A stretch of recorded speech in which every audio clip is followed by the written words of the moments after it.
Hey everyone, I've got myself a new toy. And this is something that I've wanted for literally decades. I mean, I'm only 43, but yeah, I've been playing with electronics for a long time, and I've known of their existence, and I've had a lot of uses for one of these. A lot of times where it would have saved me a lot of time and messing about and doing it the long hard way. So, without further ado, let's crack into it. And this is not going to be a review as such. This is just going to be me setting it up and playing with it. And if you're pretty bored, feel free to watch.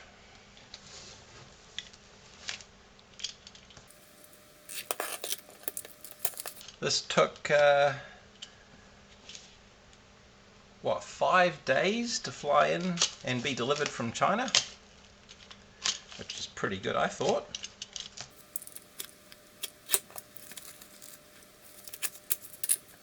How long does COVID last on a surface? So this outside's been sanitized at least, and I've got a mix of alcohol in a spray bottle. We can give things a bit of a wipe as we go. It's probably fine, but there's no point getting those what if questions. It'll be good enough. Okay, 3, 2, 1. Ta-da! This is awesome. I mean, all of you who use them, I'm sure you know just how great a tool it is.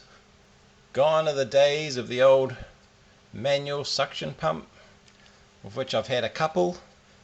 And the only one that's really good that still works is this really big one here. Is the only one that really does a good effective job, but the end of it's a bit big for the smaller stuff. Not to mention the amount of solder wick I'm going to save. Alright, let's see how we go. This is shipped as is. There was no extra packaging around it other than that wrap that we cut off. So there's a little bit of impact damage in the corner here, just a little bit of wrinkling, and down in this corner here. So hopefully it's got a lot of foam or something in the box, and it's in good condition. So what do we get first? A user manual. What male worth of salt ever reads one of these, eh?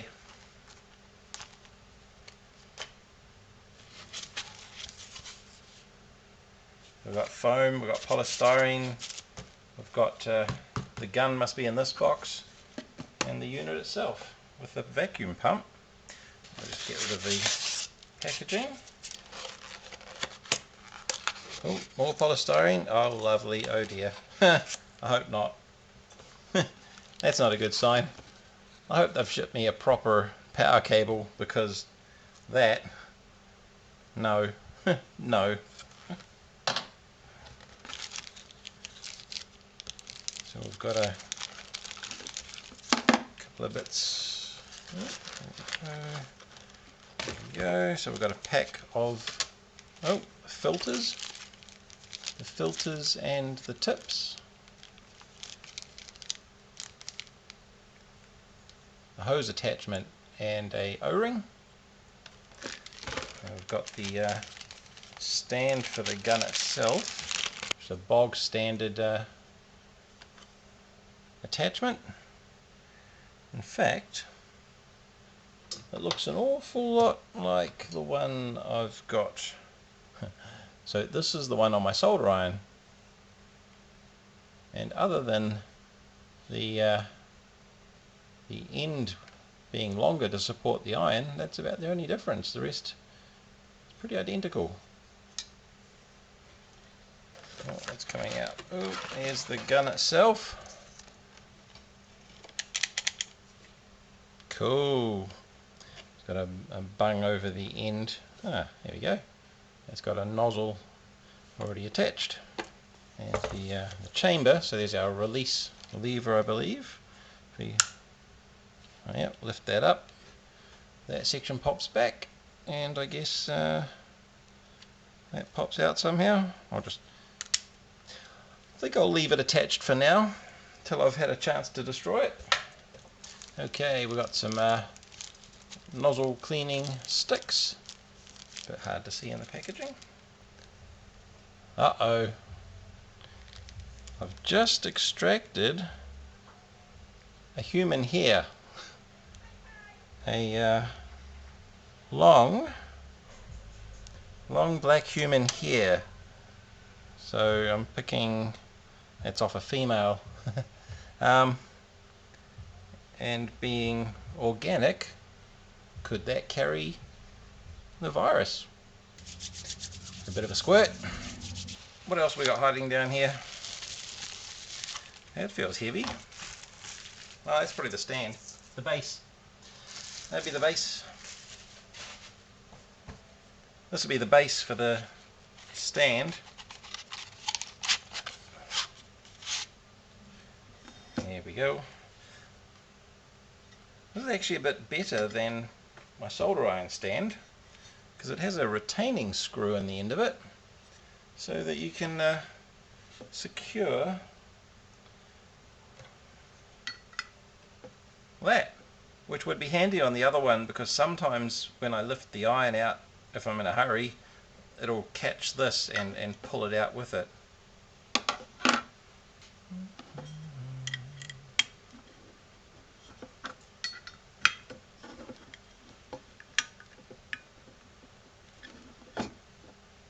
Yeah, nice and strong.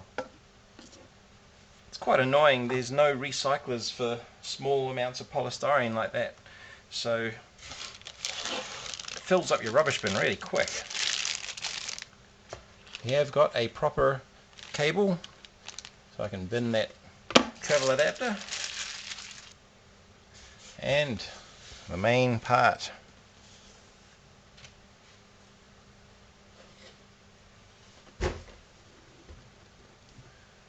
There we go. So if I had to not read the book and make a guess, so we've got our hose attachment with a rubber washer. It's going to go on here. There's a filter already in place. So screw that on, and then this silicone tube is our suction up to the gun, and that's quite tight going on. There we go, ain't coming off anytime soon. I haven't quite thought where the thing's going to sit on the bench. I'm going to need to make a little bit of room.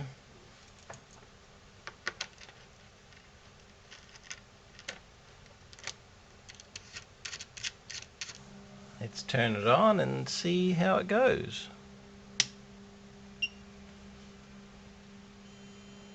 Alright, got a nice white LCD backlit. So that's what I'm seeing. And it's got a fan inside as well, which is interesting. I've not heard a fan in a solder iron base before. At least none of the ones that I have. I do know that it has a vacuum pump, but yeah, fan. That's different, isn't it? Not too sure if this here lights up. Maybe it shows a level of vacuum, but we can set. Oh, yep.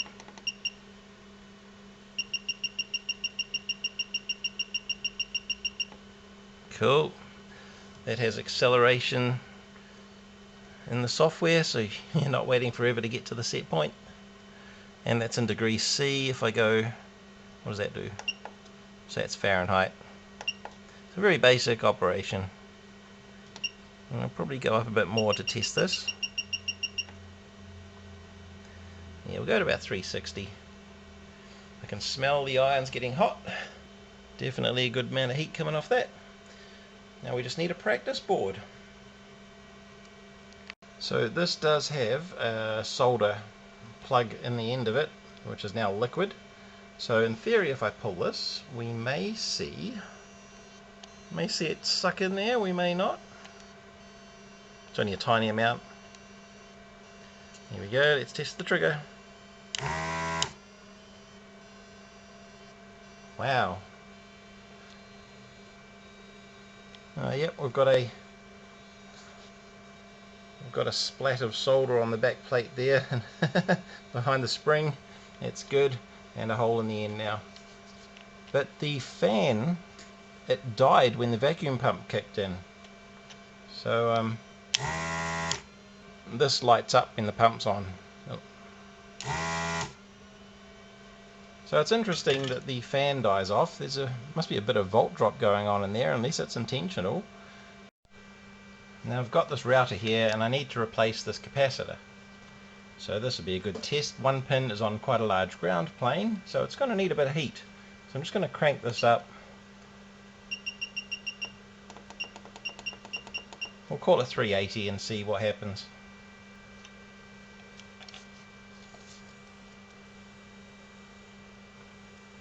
I don't know what size tip I've got on here, but that freed up the positive one in no time.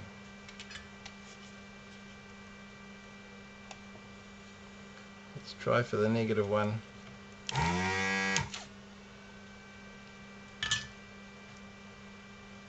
Nope, almost. Just hanging on there.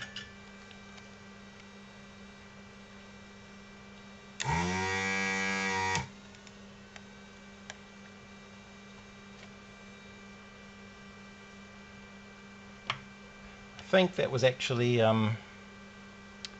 just a bit stuck on the first pin I did. There was just a little bit on it. See if I can clean the hole out.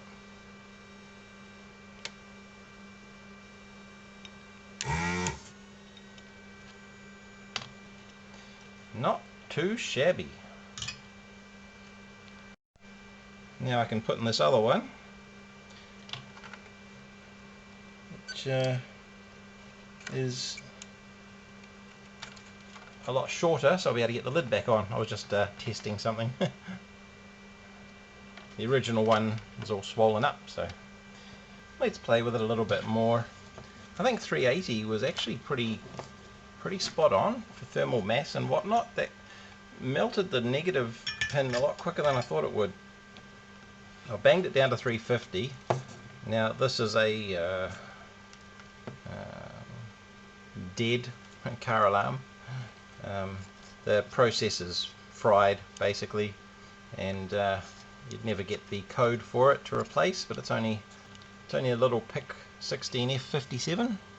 Let's get this relay off, shall we? That should be easy to do. Pins are a bit bigger, I don't know. I've got to get used to these tips, of course, but let's just see how well that goes.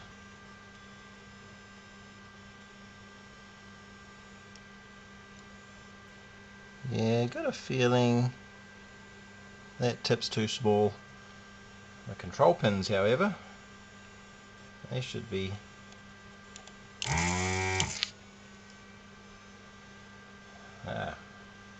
what a shot.